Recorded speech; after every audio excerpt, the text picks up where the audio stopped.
नमस्ते, प्रगतीज kitchen रेसिपीमध्ये तुमचं खूप खूप स्वागत आहे। आज आपण इथे गिलक्याची भाजी करणार आहोत। अगदी सोप्या पद्धतीने आणि झटपट तयार होणारी भाजी आहे ही। तुम्हाला जर सकाळी घाई असेल तर तुम्ही ही भाजी नक्की ट्राय करा आणि पटकन होते, काही जास्त वेळ लागत नाही। इथे मी अर्धा किलो गिलके घेतलेले आहे, त्यांचे वरचे साल काढून घेतले आहे आणि त्यांना असं बारीक चॉप करून घेतलेला आहे। आता आपण एका साईडला कढई ठेवायची आहे। आता इथे मी कढई ठेवली तर आपल्याला कढई छान तापली। याच्यामध्ये मी 2 पळ्या तेल टाकलेलं आहे, 2 मोठे चमचे।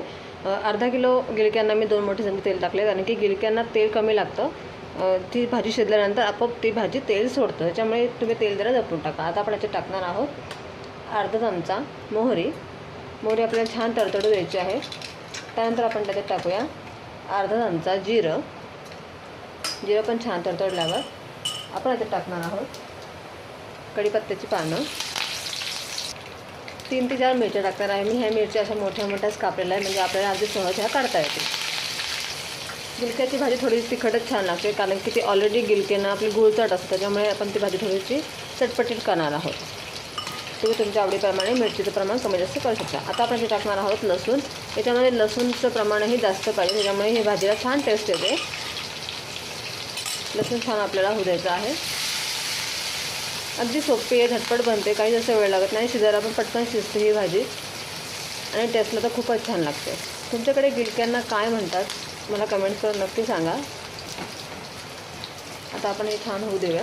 त्यानंतर आपण ते टाकणार आहोत हळद पाव चमचा आणि 1 चमचा मोठा भरून मी ते धना पावडर टाकते, त्याच्यामुळे आपल्या गिलक्याच्या भाजीला छान टेस्ट येणार आहे। आता आपले हे मसाले छान आपण भाजून घेऊया आणि नंतर गिलके मी स्वच्छ धुवून घेतले। आता हे अशाच पाण्यातून मी काढून टाकणार आणि थोडंसं याच्यामध्ये पाण्याचं प्रमाण जाईल।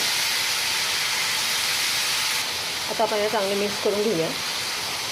त्याच्यामध्ये आपल्याला पाणी टाकायची गरज नाही, आपण ते झाकण ठेवल्यावरती आपोआप त्याला पाणी सुटेल आणि आपले गिलके त्या पाण्यामध्ये शिजतील। झाकण ठेवून आपण याला 5 ते 7 मिनटं छान शिजू देऊया। मध्ये मध्ये उघडून ह्या भाजीला हलवायचं आहे। हे बघा, आपोआप ह्या भाजीला पाणी सुटते, तुम्ही पाहू शकताय। याच पाण्यामध्ये आपल्याला या गिलक्यांना शिजवायचं आहे। अजिबात तुम्ही वरतून पाणी टाकू नका, नाहीतर मग त्याची टेस्ट बिघडू शकते।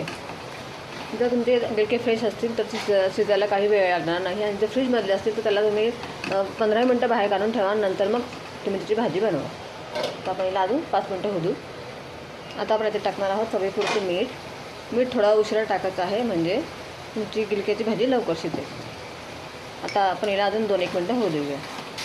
हे बघा, आपली भाजी तयार झालेली आहे। अगदी मस्त हिला तेल सुटलेलं आहे, तुम्ही पाहू शकता। अगदी कमी तेलामध्ये आपली भाजी मस्त छान तयार झालेली आहे। आता आपण याच्यावरती कोथिंबीर टाकणार आहोत आणि आपण आपली भाजी सर्व करणार आहोत। खूप टेस्टी लागते, तुम्ही नक्की ट्राय करा।